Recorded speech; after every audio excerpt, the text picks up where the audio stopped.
Hey guys, welcome to Studyfied. आप सभी का हार्दिक स्वागत है। कैसे हैं आप सभी? सभी को नमस्कार। आज हमारा डे 11 है इस पूरे के पूरे क्रैश कोर्स का। 21 डेज़ के क्रैश कोर्स का डे 11 है। तो सबसे पहली चीज़ तो मैं आपसे पूछना चाहूँगा कि ऐसे कितने बच्चे हैं जिन्होंने अभी तक के डे 1 से लेकर डे 10 सारी वीडियोज़ देखी हैं। अगर आप वीडियो लाइव देख रहे हो तो मुझे लाइव चैट में बताओ, और अगर बाद में कभी रिकॉर्डेड देख रहे हो तो मुझे बताओ कमेंट सेक्शन में कि हाँ जी सर, मैं रिकॉर्डेड देखता हूँ, पर अभी तक की सारी 10 की 10 क्लासेस मैंने अटेंड की हैं। कितने बच्चे हैं यहाँ पे? ऐसे कितने स्टूडेंट्स हैं बताएंगे मुझे एक बार?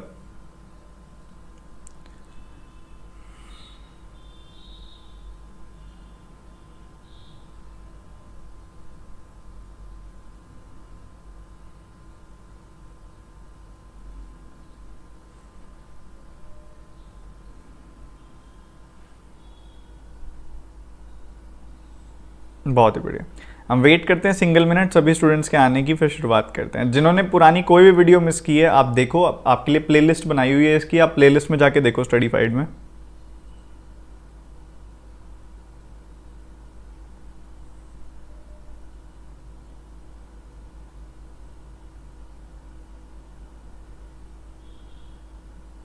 कभी लाइव कभी ऑफलाइन, ठीक है जी।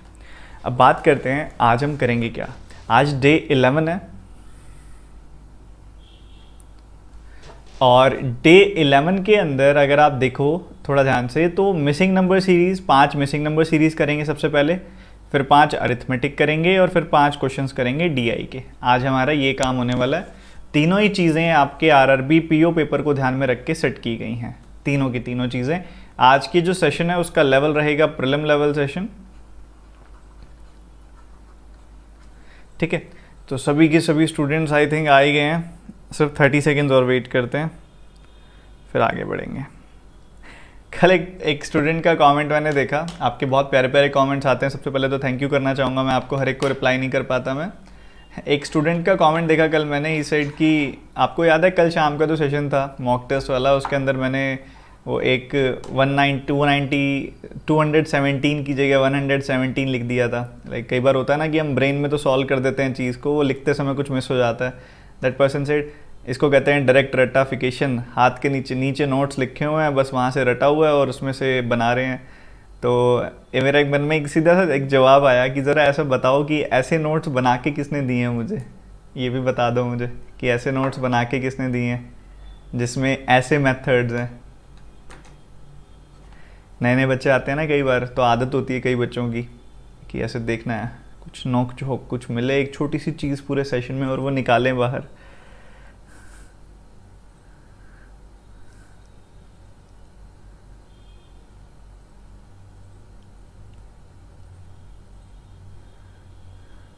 तो यहाँ पे आई थिंक आगे हो आप सारे के सारे। तो आप में से अगर किसी ने टेलीग्राम ग्रुप ज्वाइन नहीं किया हुआ, ये चैनल ज्वाइन नहीं किया हुआ, तो कर लीजिए। आपको नोटिफिकेशन मिल जाती है जब भी कोई वीडियो होती है, जब भी कोई क्लास होती है, आपको पता लग जाता है यहाँ पे, ठीक है। और उसके बाद आप दूसरी चीज़, इस सेशन की पीडीएफ भी मैं आपको उसी ग्रुप में सेंड कर दूंगा, ठीक है। पहले वाली पीडीएफ मैंने कर दी, कोई रह रही है अभी? बता दो अगर कोई रह रही है तो, मुझे याद नहीं है। आई थिंक कर दी थी मैंने, चलो आप ही बता देना अगर नहीं हुई है तो मैं सेंड कर दूंगा। हाँ जी, मैं तो इग्नोर ही करता हूँ, मैं तो, आप निश्चिंत रहो, मुझे तो कोई फ़र्क ही नहीं पड़ता। मैं वैसे एक बात बता रहा हूँ, एक होता है ना थोड़ा सा ह्यूमर क्रिएट हो जाता है क्लास में, वही किया मैंने बस, और कुछ भी नहीं। कंफर्टेबल कर दिया मैंने आप सबको। अब मज़े से पढ़ाई करेंगे हम आगे आने वाले 45 से 50 मिनट, फिर हम सेशन एंड कर देंगे। हमारा टाइम अच्छा निकलेगा, हंसते खेलते हम टॉपिक सीख जाएंगे। तो पहला सवाल आपके सामने है, जल्दी से सॉल्व करिएगा। 93। हाँ जी हाँ जी, जय श्री राम महिपाल सिंह जी, कैसे हो आप?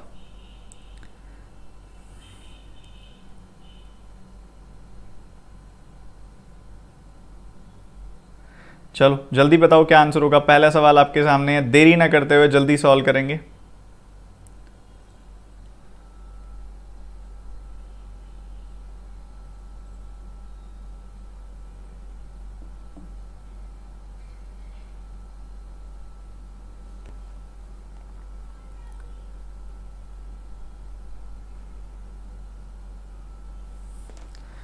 मैं इतने क्वेश्चन लिखता हूँ, आप सॉल्व कर दो इतना।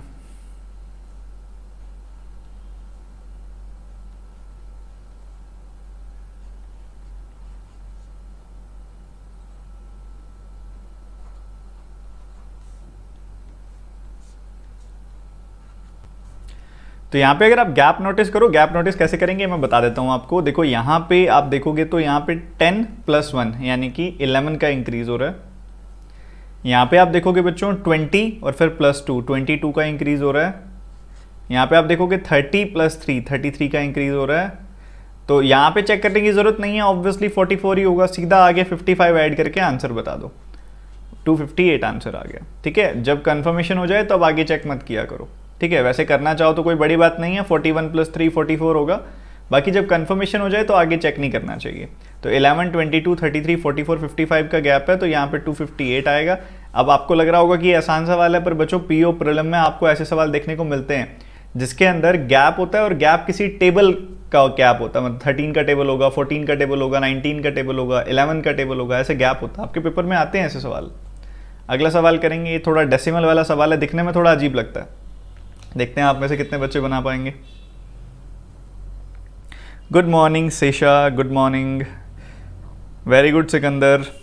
करो करो सॉल्व करो सारे के सारे बच्चे जल्दी से। 6 क्वेश्चन मार्क 4.5 11.25।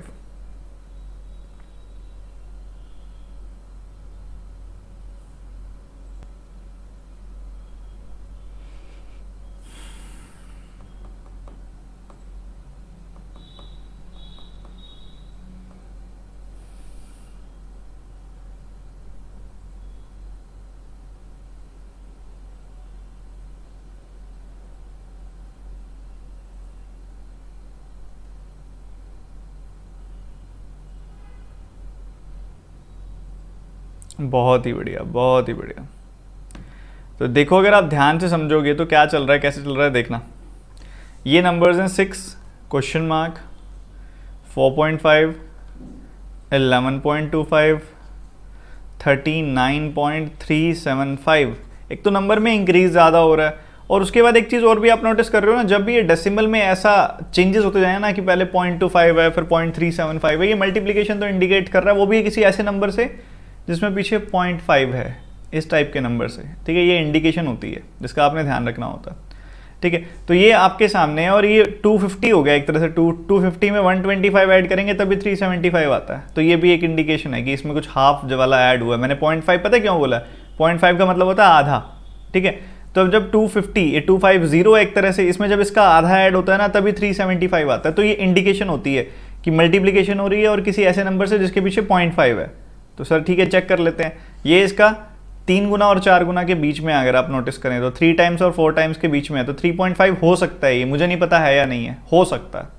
ठीक है, उसी हिसाब से यहाँ पे क्या होना चाहिए, तो अंदाजे के हिसाब से यहाँ पे फिर 2.5 होना चाहिए। मैं ये चेक नहीं करूँगा, मुझे लेंथी लगता है, मैं अंदाज़ा लगा सकता हूँ कि मैं फिर भी मतलब ऐसे कर सकते हो, अगर चेक करने की ज़्यादा ही इच्छा हो तो 11 का 3 गुना कर लो, 33 आ गया। 11 का आधा कर लो, 5.5 आ गया। 33 और 5.5 38.5 हो गया। और उसके बाद 2.25 का 35 टाइम्स अंदाज़ा लगा लो, इतना कर सकते हो। और ये यहाँ तक पहुँचेगा ही पहुँचेगा, सिंपल सी बात है, 1375 होता है तो वो यहाँ से यहाँ तक पहुँच जाएगा। अब ये 2.5 टाइम्स है यार, 2.5 टाइम्स दिख रहा है, 9 है और 9 में 2.25 जोड़ा हुआ है, तो एग्जैक्टली दिखाई दे रहा है। तो अगर ऐसा दिखाई दे दिया तुमको तो ये होना चाहिए 1.5 टाइम्स और ये होना चाहिए 0.5 टाइम्स।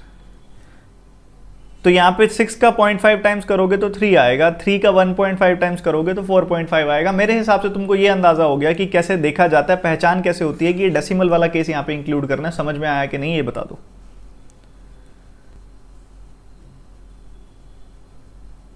समझ में आया कैसे देखा जाता है? बहुत बढ़िया। अगला सवाल करेंगे। ये नंबर्स हैं आपके सामने, थोड़े से बड़े बड़े नंबर्स हैं, देखते हैं कैसे बनाओगे आप।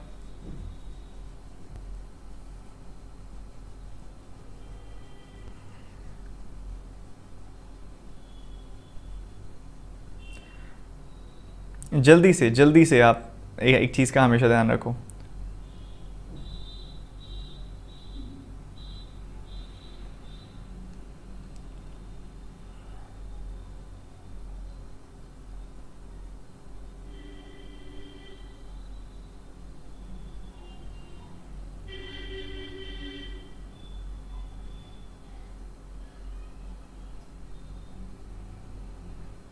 जैसा कि आप देख पा रहे हो कि एसएससी और रेलवे स्टूडेंट्स के लिए जो ये बहुत डिले चल रहा है एग्ज़ाम, उनके रिजल्ट नहीं आ रहा, 3 साल हो चुके हैं, पेपर नहीं हो रहा, इतने साल हो चुके हैं। तो आप सबको वो हैशटैग पता है, speak up for SSC railway students.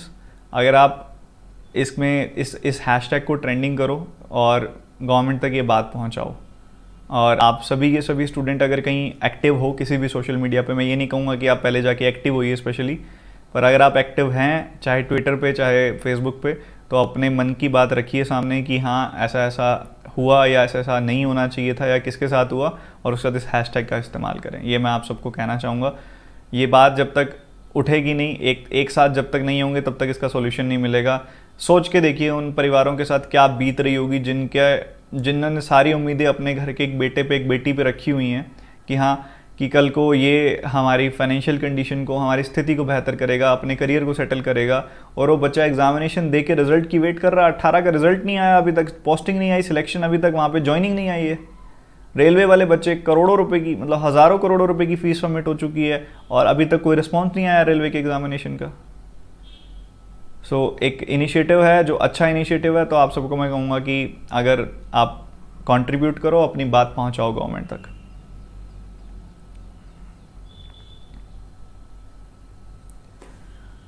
अब यहाँ पे अगर आप देखोगे नंबर पहले बढ़ा फिर घटा, बढ़ा फिर घटा, अब बढ़ा घटा ऐसा चल रहा है, तो आप देखोगे यहाँ पे नंबर, आप अल्टरनेटिव चेक कर लो। यहाँ पे 1 का डिक्रीज हो गया, यहाँ पे भी 1 का डिक्रीज हो गया, यहाँ पे 1 का इंक्रीज हो गया, तो आगे फिर 1 का इंक्रीज हो जाएगा, तो ये क्या हो जाएगा 2114 हो जाएगा, सॉरी 2117 हो जाएगा।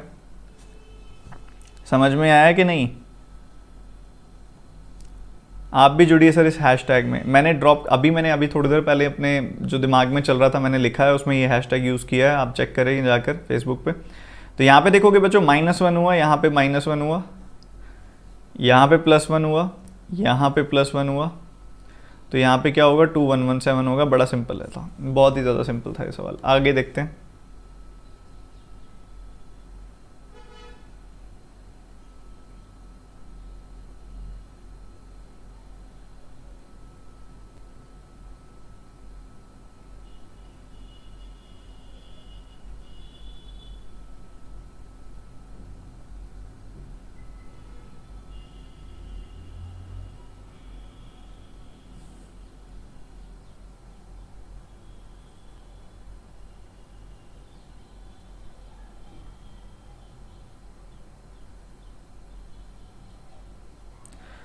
जल्दी से सभी के सभी स्टूडेंट्स सॉल्व करेंगे इसको।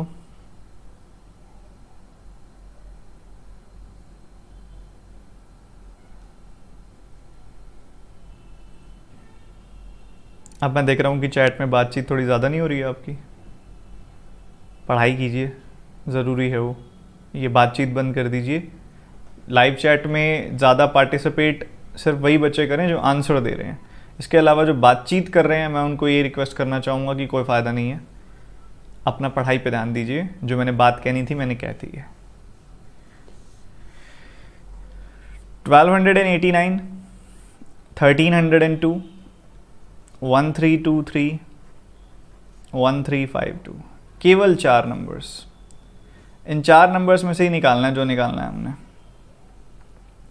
अगर आप नोटिस करें आपको क्या दिया गया है यहाँ पे, नोटिस करें तो यहाँ 13 का इंक्रीज़ हो रहा है, यहाँ पे 21 का इंक्रीज़ हो रहा है, और यहाँ पे अगर आप नोटिस करें तो आपको दिखाई देगा कि 29 का इंक्रीज़ हो रहा है।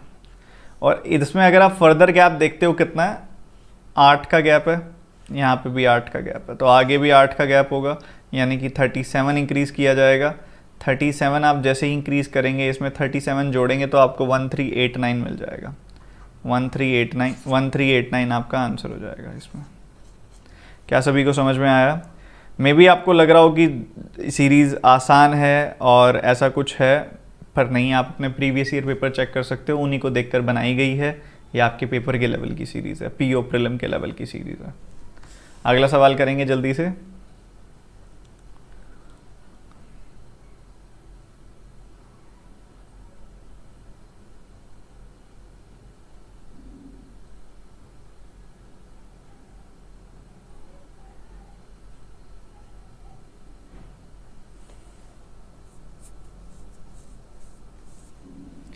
जल्दी फटाफट से।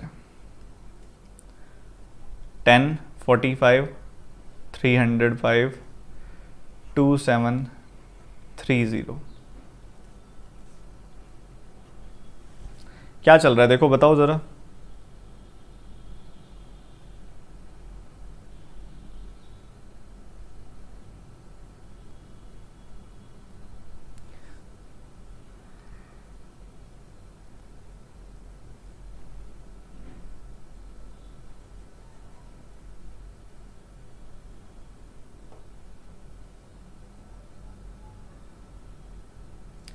देखो आप यहाँ नोटिस करो तो आपको दिखाई देगा कि ये नंबर लगभग 9 टाइम्स हो रहा है। आपको दिखाई दे रहा है कि ये नंबर लगभग 7 टाइम्स हो रहा है, और यहाँ पे ये नंबर लगभग 5 टाइम्स हो रहा है। इंटू 5 -5 हुआ यहाँ पे, हुआ कि नहीं हुआ बताओ? हुआ -5। और उसी हिसाब से आप आगे बढ़ते हो तो आपको दिखाई देगा कि इंटू 7 करते हो ना जब आप इसका, तो कितना आता है? आपको दिखाई देता है कि यहाँ पे 280 आया है, उसके बाद आगे 315 हो रहा है टोटल। अगर आप देखोगे 280 + 35 हो रहा है ना आपके सामने 315, उसमें से 10 सब्ट्रैक्ट करना पड़ेगा। ये भी नॉर्मल सी बात है। यहाँ पे देखोगे तो यहाँ पे आपको दिखाई दे रहा है कि 2745 2745 आएगा। आप फिर 15 सब्ट्रैक्ट करोगे तो 5 से मल्टीप्लाई किया, 7 से किया, 9 से किया, तो फिर आगे इसके बाद 11 से मल्टीप्लाई करना पड़ेगा बच्चों। और 11 से मल्टीप्लाई करने के बाद क्या करना पड़ेगा? 11 से जब आप मल्टीप्लाई करेंगे तो उसके बाद आपको 20 सब्ट्रैक्ट करना पड़ेगा। क्या मेरी बात इतनी समझ में आ रही है आपको? 5 पहले 5 सब्ट्रैक्ट किया, फिर 10 सब्ट्रैक्ट किया, फिर 15, फिर 20 सब्ट्रैक्ट करेंगे। ठीक है। 273 को 11 से कैसे मल्टीप्लाई करते हैं? पहले 2 और 3 लिख देते हैं, फिर यहाँ पे 0 आ जाएगा, 1 कैरी चला गया, फिर यहाँ पे 9 आया, 1 और जोड़ा, 0 आ गया, एक और कैरी चला गया, और कैरी आगे जुड़ जाएगा, 30030 आ जाएगा अगर आप मल्टीप्लाई करेंगे तो। ठीक है। उसमें से 20 सब्ट्रैक्ट कर देंगे तो 30010 रह जाएगा। तो यहाँ पे क्या आएगा? 30010। किस किस ने ये सवाल का आंसर निकाल लिया था? सच सच बताइएगा।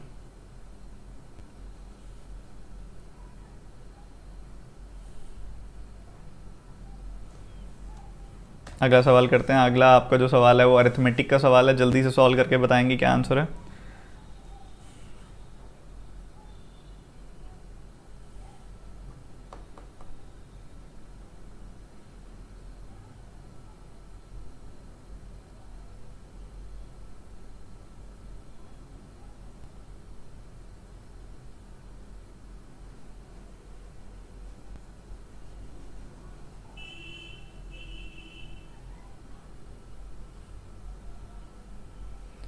The ratio of the efficiency of A and B is 6:5 respectively, and efficiency of C is 66.66% more than that of B. B takes 21 days more than that of C. Find time taken by A, B, C to work together.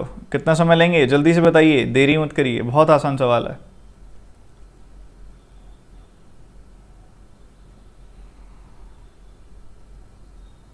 Sir PDF भी provide करिए, PDF provide होती है, आप पूरी energy के साथ solve कीजिए। ठीक है, पूरी एनर्जी के साथ, पूरे एंथुजियाज्म के साथ।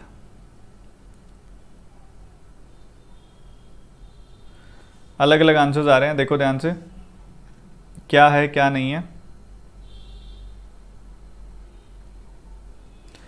6:5 की रेशियो है ए और बी की एफिशिएंसी की। 3 लोग हैं, ए, बी और सी।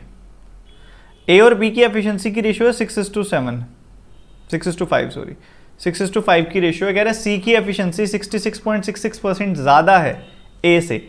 ए की एफिशिएंसी कितनी है? 6, उससे 66.66% ज़्यादा है, यानी कि 2/3 ज़्यादा।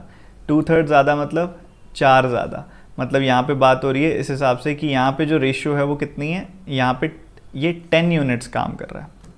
ठीक है, ये चीज़ आप नोटिस कर पा रहे हो कि यहाँ पे इससे 66.66% ज़्यादा मतलब 2/3 ज़्यादा। 2/3 ज़्यादा मतलब 5/3, और इसका 6 का 5/3 क्या होगा? 10। मतलब सी जो है वो 10 यूनिट्स काम कर रहा है।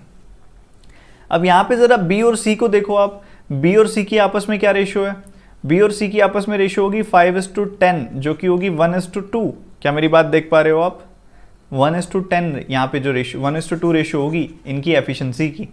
अगर बच्चों इनकी एफिशिएंसी की रेशियो 1:2 है तो इनके वर्क की रेशियो क्या होगी? इनके द्वारा लिए गए समय की रेशियो क्या होगी? टाइम की रेशियो क्या होगी? उसका उलट, यानी कि 2:1। ठीक है, तो यहाँ पे कहा जा रहा है कि ये इससे 21 दिन ज़्यादा ले रहा है, पर एक्चुअल में तो 1 ही यूनिट ज़्यादा ले रहा है। तो 1 यूनिट की वैल्यू 21 दिन है, मतलब 2 यूनिट की वैल्यू 42 दिन है। मतलब ये इस काम को करने में 42 दिन लेता है और ये इस काम को करने में 21 दिन लेता है। सिंपल सी बात है, ये हमें दिखाई दे रहा है, ये हमें अच्छे से सुनाई दे रहा है। ठीक है, तो अगर ऐसा है बच्चों, तो उसके बाद अगर आप देखो किसी एक को उठा लो आप, कि यहाँ पे मान लो टोटल वर्क कितना होगा, 42 इंटू 5 कर दो या 21 इंटू 10 कर दो, कुछ मर्जी कर दो, टोटल वर्क आपको पता लग जाएगा। ठीक है, और उसके बाद ये लोग काम कितना कर रहे हैं, ये 6 यूनिट, ये 5 यूनिट, ये 10 यूनिट, मतलब ये काम कर रहे हैं 21 यूनिट। तो कितने दिन लग जाएंगे, 10 दिन लग जाएंगे, 10 डेज लग जाएंगे। सिंपल सी बात है। ये हिंदी में थोड़ी सी गलती है, इसमें अधिक होना चाहिए, अधिक और डाल दो, अधिक नहीं लिखा हुआ है इसमें, टाइपिंग मिस्टेक हुई है, अधिक डाल दो इसके अंदर। 66.66% अधिक है। ठीक है, क्विक रिपीट करता हूँ फिर हम आगे बढ़ते हैं। हमें दिया गया है कि ए और बी की जो रेशो है एफिशिएंसी की वो 6:5 है। सी की जो एफिशिएंसी है वो इस ए से 66.66% ज़्यादा है। 6 का 66.66% यानी कि 2/3 होता है 4, तो 4 ज़्यादा है, मतलब 10 यूनिट काम करते हैं ये। अब ज़रा बी और सी को देखो, बी और सी की रेशो है 5:10, जिसको मैं 1:2 लिख सकता हूँ। इनकी एफिशिएंसी की ये रेशो है, तो इनके टाइम की ये रेशो होगी। टाइम अगर आप देखेंगे 1 यूनिट ज़्यादा है, 1 यूनिट 21 के बराबर है। 1 यूनिट अगर 21 के बराबर है तो 2 यूनिट 42 के बराबर, ये 1 यूनिट 21 के बराबर, मतलब इसके द्वारा 21 दिन लगते हैं काम को करने में, इसके द्वारा 42 दिन लगते हैं काम को करने में। अगर ऐसा है तो टोटल काम कैसे होगा, या तो 42 इंटू 5 कर दो या 21 इंटू 10 कर दो, बात एक ही है। तो टोटल वर्क हो गया 21 इंटू 10, इतना टोटल काम है।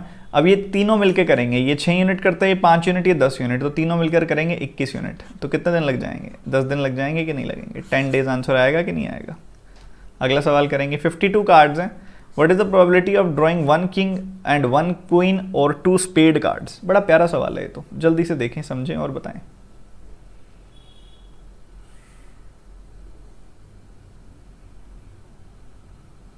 करो करो जल्दी बताओ फटाफट से।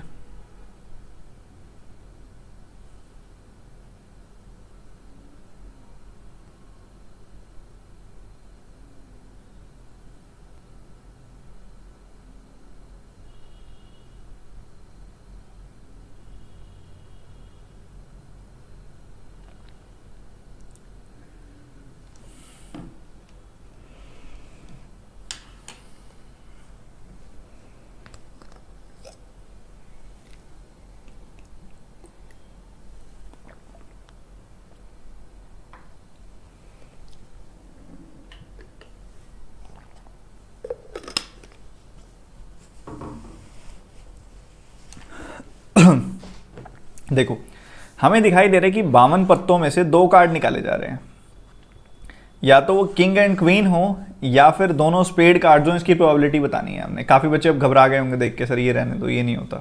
इतना आसान सा वाला यार, 52 पत्तों में से 2 कार्ड्स निकाले गए, तो मतलब 52 C2 के टोटल पॉसिबल केसेस बनेंगे। फेवरेबल केसेस कितने बनेंगे, या तो वो किंग और क्वीन, एक किंग एक क्वीन हो।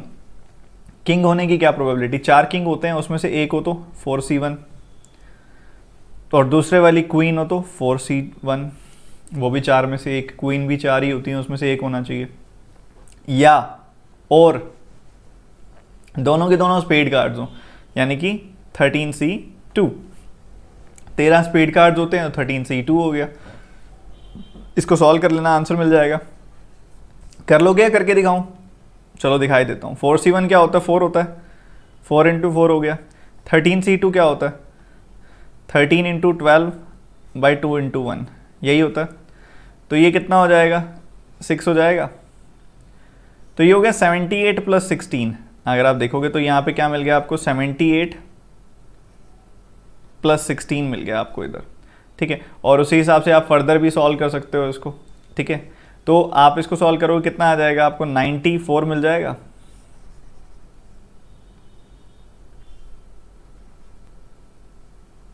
और अगर आप नीचे देखेंगे तो आपको यहाँ पे क्या मिलने वाला है, 52C2, 52 इंटू 51/2, ये मिलेगा। तो 26 और 51, 26 इंटू 51, इसको काट दो अभी, 47 एंड 13, 13 का 51 गुना होता है 663 और 47/663। समझ में आया कि नहीं, बताओ।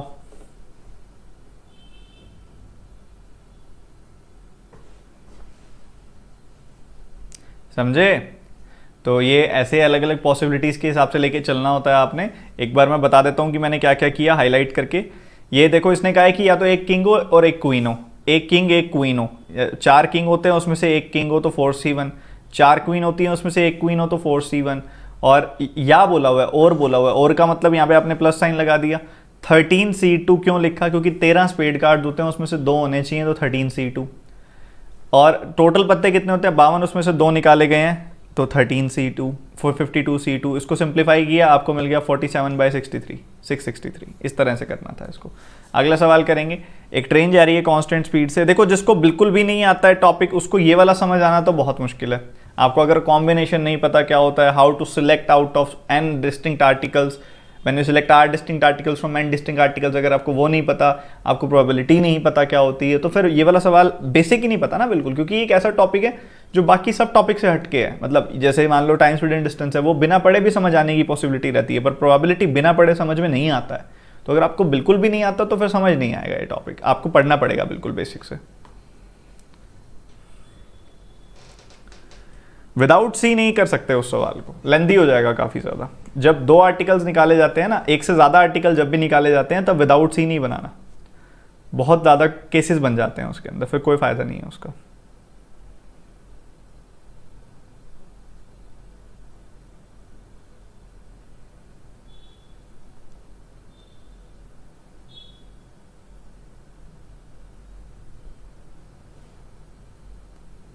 प्रोबेबिलिटी का एक क्वेश्चन प्रीलिम में पक्का आता है, कई बार 2 भी देखे जाते हैं, मेंस में पक्का 4 से 5 नंबर का आता है।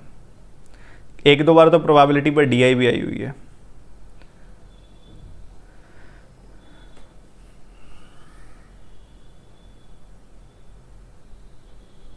मुझे एक चीज़ समझ नहीं आती, बैंक एस्पिरेंट्स जो होते हैं वो इन टॉपिक्स से मतलब बड़ा घबराते क्यों हैं? जैसे प्रोबेबिलिटी हो गया, मेंसुरेशन हो गया, तो थोड़ा SSC से लिंक्ड होते हैं जो टॉपिक ज़्यादा, उससे इतना घबराते क्यों हैं?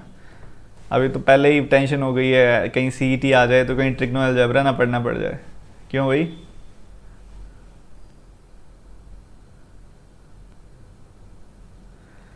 तो यहाँ पर अगर आप, कुछ बच्चे पूछ रहे हैं कि आज वो मॉक पेपर होगा क्या? होगा, पर आज 6 बजे होगा शाम को, 6 PM। A train running at a constant speed of 90 km/h crosses a platform in 30 seconds, whereas it crosses a man in 8 seconds. ठीक है जी, find the length of the platform. Platform की लेंथ कितनी है सर? तो बड़ी simple सी बात है यार। अगर इसमें अगर आप देखते हो, सबसे पहली बात 19 km/h को तो पहले चेंज करो मीटर पर सेकेंड में। कैसे करेंगे? 5/18 से मल्टीप्लाई करके। तो 25 मीटर पर सेकेंड आ गया बच्चों, आ गया 25 मीटर पर सेकेंड। उसके बाद एक दूसरी चीज़ समझो, आपका आंसर आ गया, अलग अलग तरह से आपका आंसर आ गया, पर एक सिंपल सी चीज़ मैं आपसे जानना चाहूँगा कि ये तो चलो इसको तो पढ़ना ही नहीं है, ये तो ये 25 मीटर पर सेकेंड है, इसको तो मैंने लिख दिया। एक ट्रेन है, वो एक पर्सन है 8 सेकेंड में, पर ये पर्सन मैन को क्रॉस करने का क्या मतलब होता है? अपनी लेंथ जितना डिस्टेंस कवर करना, अपनी लेंथ जितना, मतलब मैं कह सकता हूँ कि वो T डिस्टेंस कवर करती है। T मतलब उस ट्रेन की लेंथ T मान ली मैंने, तो T डिस्टेंस कवर करती है यहाँ पे, हमें पता है, और कितने समय में? 8 सेकेंड के अंदर। और वही ट्रेन उसी स्पीड से एक प्लेटफॉर्म को क्रॉस करती है, और जब एक प्लेटफॉर्म को क्रॉस किया जाता है तो कितना डिस्टेंस कवर किया जाता है? अब ट्रेन की लेंथ प्लस प्लेटफॉर्म की लेंथ, इतना डिस्टेंस कवर किया जाता है। और ये कितनी देर में कर रही है? ये 30 सेकेंड में। रुका हुआ हूँ। तो बेसिकली मैंने इस पूरे के पूरे सेक्शन में ये बताया, ये कितनी देर में कर रही है? ये 30। बेसिकली मैंने इस पूरे के पूरे सेक्शन, अब ठीक है, अब ठीक है, अब ठीक है। एक बार कंफर्म कर दो, मैं रिपीट कर देता हूँ। कंफर्म कर दो, एक बार कंफर्म कर दो कि ठीक है।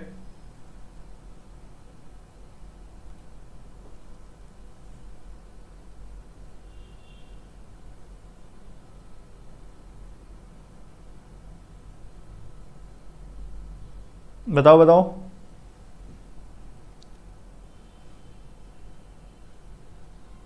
अब ठीक है ना? तो दोबारा बता रहा हूं, देखो ट्रेन क्या है, यहां पे क्या हमें डेटा दिया गया है। कह रहे हैं कि जो ट्रेन है इस सिचुएशन में, वो अपनी लेंथ जितना डिस्टेंस कवर करती है 8 सेकंड के अंदर, क्योंकि जब एक ट्रेन जो होती है वो डिस्टेंस जो कवर करती है, जब किसी पर्सन को क्रॉस करती होती है, जो डिस्टेंस कवर होता है वो अपनी लेंथ जितना ही होता है, तो वो 8 सेकंड में कवर करती है। और ट्रेन जो है अपनी लेंथ प्लस प्लेटफॉर्म की लेंथ, जब वो प्लेटफॉर्म को क्रॉस करती है तो अपनी लेंथ प्लस प्लेटफॉर्म की लेंथ कवर वो करती है।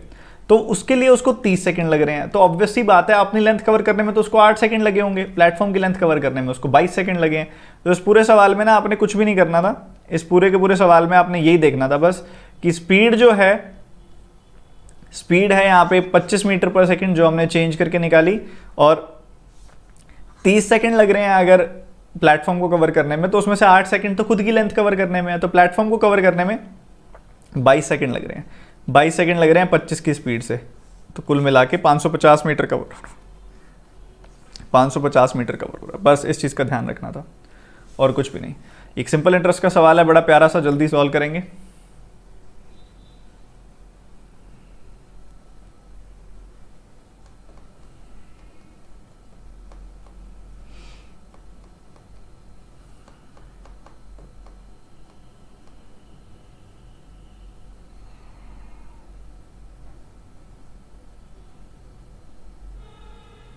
आदमी मोटा हुआ तो कोई फर्क नहीं पड़ेगा उससे। करो जल्दी सॉल्व करो। ट्रेन की रिस्पेक्ट में देखा जाता होता यूं आदमी मोटा पतला नहीं चलता। ट्रेन की रिस्पेक्ट में क्या उसकी लेंथ कंसिडरेबल है? तो ट्रेन की रिस्पेक्ट में तो नेग्लिजिबल ही होगी, चाहे कितना ही मोटा हो।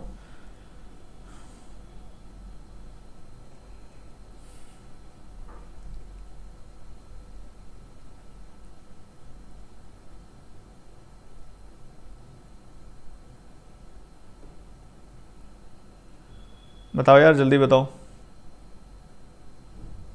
बहुत ही लाजवाब, बहुत ही लाजवाब। देखो क्या होता है, देखो यहाँ पे क्या दिया जा रहा है, आपको वैल्यू दी गई है कि सिंपल इंटरेस्ट कितना है, 4 साल तक 10% तक कितना इंटरेस्ट आ जाता है। 10% के रेट से 4 साल तक जब पैसा इन्वेस्टेड रहता है तो 40% इंटरेस्ट आ जाता है। कह रहा है 40% जो है वो 16,000 के बराबर है। तो आपने कैंसिल कर दिया यहाँ पे इसको, तो 1% की वैल्यू हो गई 400, ठीक है। तो 100% की वैल्यू क्या हो जाएगी?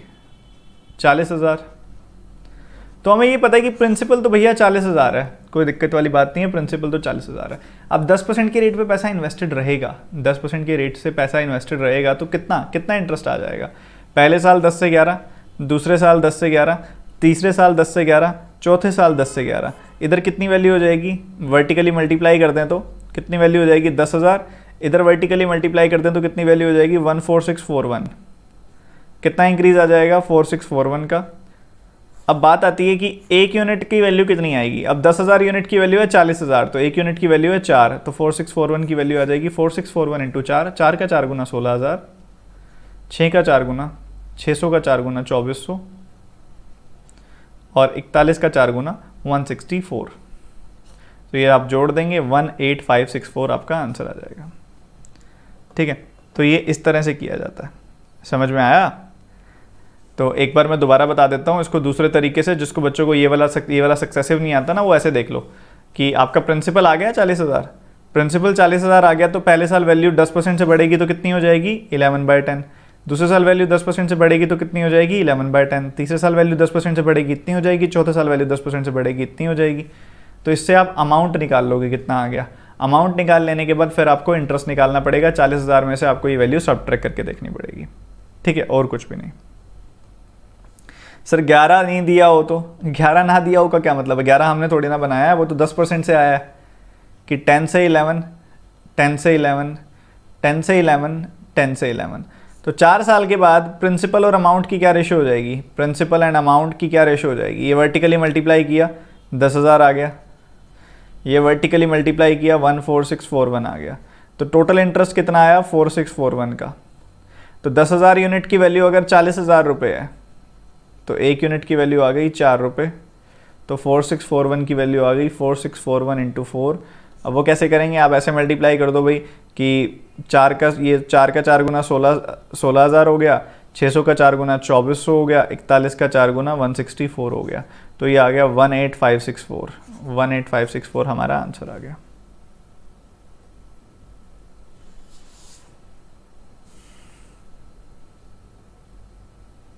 अगला सवाल करेंगे जल्दी से।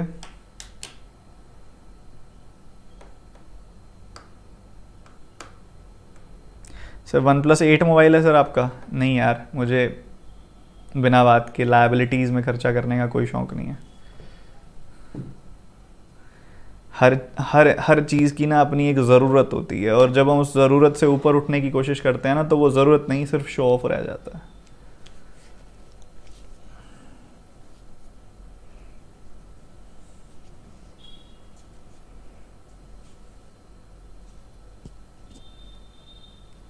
जल्दी से फटाफट से सॉल्व करेंगे।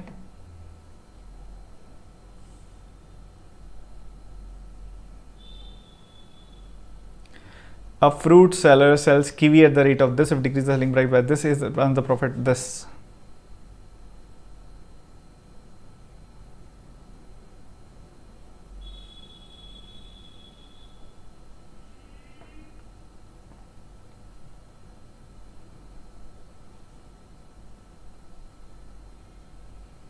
बताओ बताओ बताओ, जल्दी बताओ।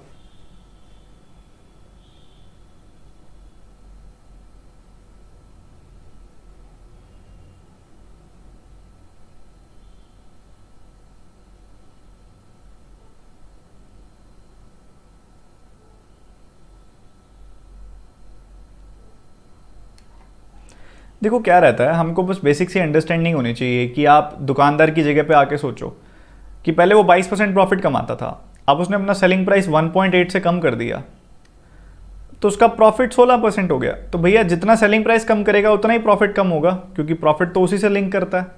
सीपी प्लस प्रॉफिट ही तो सेलिंग प्राइस होता है ना। सीपी चेंज हो नहीं रहा, प्रॉफिट आप एसपी चेंज कर रहे हो, सीपी चेंज हो नहीं रहा, एसपी चेंज कर रहे हो, तो प्रॉफिट ही गिरेगा ऑब्वियसली। तो ये जो प्रॉफिट गिरा है 6%, 22 से 16 हो गया, 6% जो प्रॉफिट कम हुआ है ये वही 1.8 के बराबर है। तो 1% की वैल्यू कितनी हो गई? 0.3 हो गई। हमने क्या बतानी है? इनिशियल सेलिंग प्राइस, वो कितना था? 122%। क्यों? क्योंकि 22% का प्रॉफिट हो रहा था पहले, तो इसका 0.3 टाइम्स कर दिया, 36.6 आ गया। सिंपल सी बात है। क्या मेरी बात क्लियर हुई? बड़ी सिंपल सी बात थी इसके अंदर ये। अब हम डीआई पे आ रहे हैं, फटाफट से, ज़्यादा देर नहीं लगाएंगे, फटाफट से निपटाएंगे इस डीआई को। ज़्यादा देर की डीआई है नहीं है, सिंपल सी डीआई है। पहले खुद से रीड करेंगे आप और मुझे बताएंगे कि हाँ जी सर समझ में आ गया जो लिखा हुआ है सामने।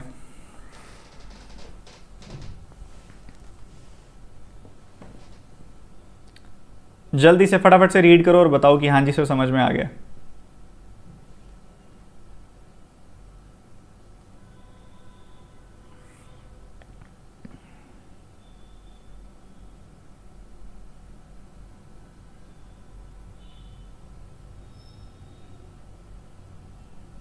क्या दिया गया है? The given graph shows the percentage distribution of the laptop sold by 5 different brands.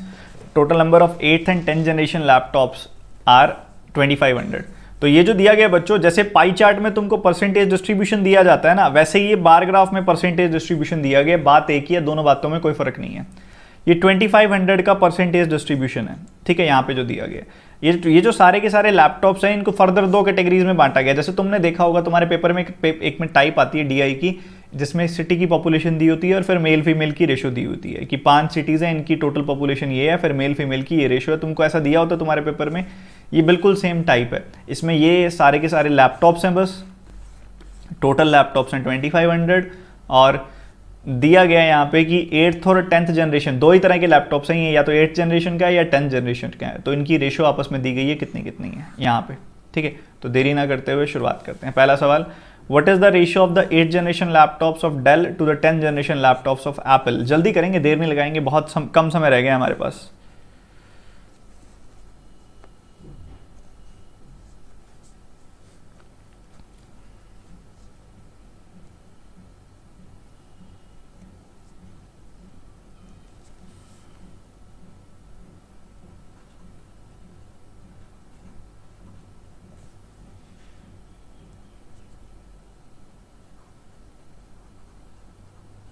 Answer नहीं आया अभी तक आपका, थोड़ा जल्दी।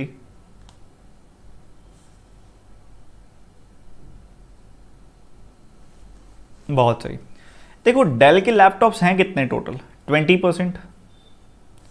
और यहाँ पे अगर आप देखोगे एप्पल के लैपटॉप्स कितने हैं टोटल? 30%। 20 और 30% की क्या रेशियो होती है? 2:3 होती है। उसमें से अगर आप देखो 8th जनरेशन के डेल में कितने हैं, डेल में आप जाके देखते हो 8th जनरेशन के आपको कितने दिखाई दे रहे हैं? 11/11 + 9, यानी कि 11/20।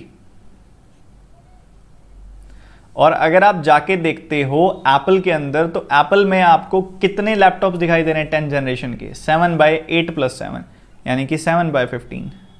बस इसी को तो सॉल्व करना है और कुछ भी नहीं है। ये 2 ऊपर चला जाएगा, 11:14 की रेशियो आ गई। और आई थिंक हर बच्चे ने निकाल ली थी ये 11:14 की रेशियो, प्रॉपर प्री लेवल की DI है। अगला सवाल करेंगे, 10th जनरेशन के लैपटॉप्स जो HP में है वो कितना प्रतिशत कम या ज़्यादा हैं 8th जनरेशन लैपटॉप्स के जो सोनी में है? मात्र 20 सेकंड का टाइम दूंगा इसके लिए, इससे ऊपर का सवाल नहीं है ये। जल्दी सॉल्व करो, मैं जस्ट अभी लिख रहा हूँ, आप सॉल्व करिए।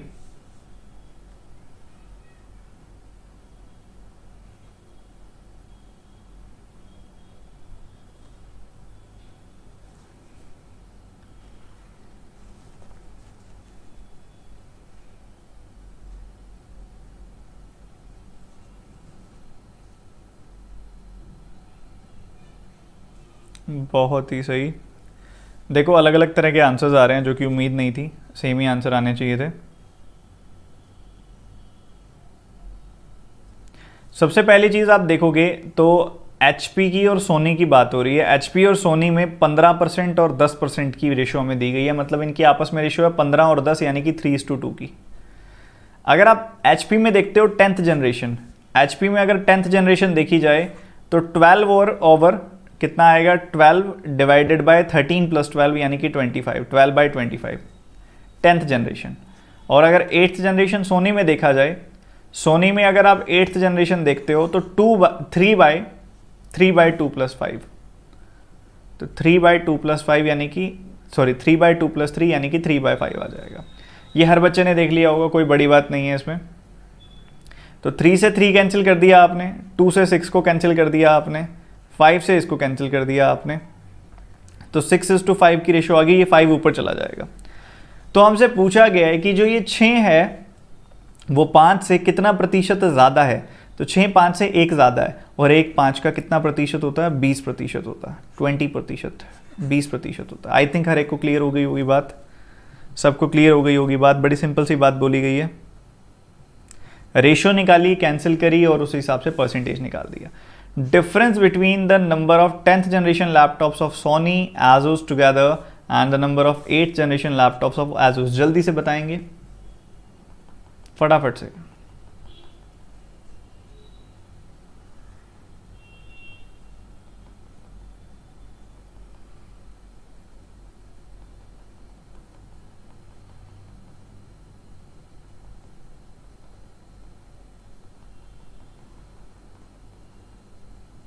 नरेश यही तो गेम होता है, कितनी दूर तक आप परसेंटेज के साथ खेल सकते हो, यही तो गेम है सारा का सारा।